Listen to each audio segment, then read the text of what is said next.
Oke, halo semuanya. Hari ini kita akan belajar tentang asuransi itu sebenarnya bayarin apa aja sih gitu ya.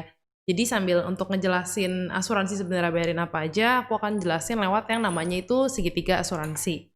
Oke, jadi asuransi itu sebenarnya ada fondasinya juga gitu ya. Jadi apa aja sih sebenarnya yang asuransi itu mesti dibeli apanya dulu gitu ya. Di dasar pertama itu ada yang namanya health insurance, teman-teman, atau yang teman-teman tahu dengan kartu rumah sakit gitu ya. Kalau orang-orang bilang, gue udah punya asuransi, rata-rata yang mereka punya itu adalah health insurance gitu. Karena orang taunya asuransi itu membayarkan biaya rumah sakit gitu ya.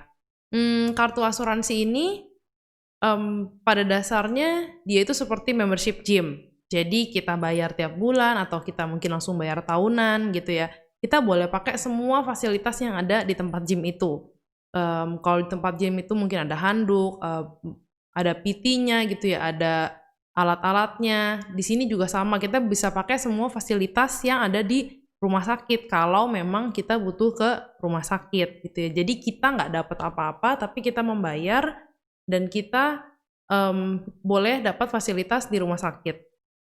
Dan flow uang di dalam kartu kesehatan ini adalah kalau kita masuk ke rumah sakit, yang akan dibayarkan oleh Prudential atau perusahaan asuransi adalah uangnya itu diarahinnya langsung ke rumah sakit gitu ya. Jadi ketika kita datang, kita berobat, mereka yang bayarin gitu. Jadi kita nggak keluar uang dari kantongnya kita sendiri.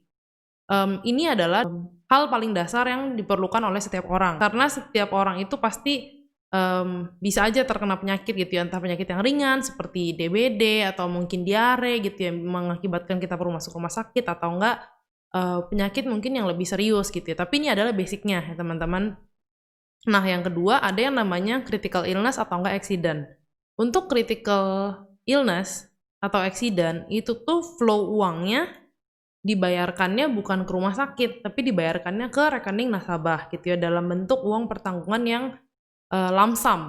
Jadi langsung misalnya nih punya uang pertanggungan 1 miliar, 2 miliar, 10 miliar gitu ya, kalau terjadi resiko critical illness atau accident, itu akan dibayarkan langsung ditransfernya ke rekening penerima manfaat. Jadi bukan ke rumah sakit gitu ya. Bedanya kenapa sih setelah punya health insurance butuh juga yang namanya critical illness? Karena ketika seseorang sakit gitu ya, berobat ke rumah sakit, sebenarnya nih biaya itu kan nggak timbul cuman dari biaya rumah sakit doang, bener nggak teman-teman?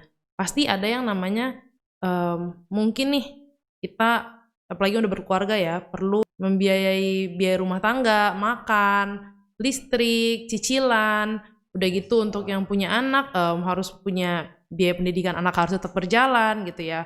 Makanya setiap orang itu perlu juga yang namanya critical illness dan juga untuk manfaat kecelakaan ya teman-teman. Jadi dua hal ini dibayarkan langsung ke penerima manfaat gitu. Karena kalau terjadi resiko semua orang pasti butuh yang namanya cash, bukan cuma biaya rumah sakit doang, tapi juga butuh fresh money gitu.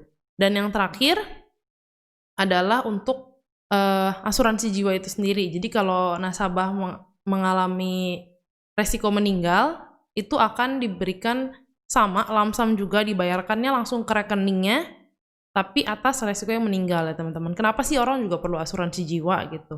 Dan kenapa asuransi jiwa itu tuh letaknya di atas gitu, terakhir setelah critical illness dan health? Karena sesuai urutan juga ya teman-teman ya, kalau kejadian pasti orang tuh sakit dulu gitu ya. Kalau sakit pasti mungkin nanti ada beberapa yang sakitnya tuh membuat orangnya jadi nggak bisa bekerja gitu ya. Setelah itu mungkin orang bisa sembuh, bisa enggak, tapi pada akhirnya semua orang pasti akan meninggal juga. Jadi life insurance itu adalah hal yang paling terakhir dibutuhkan dari ketiga hal atau keempat hal ini.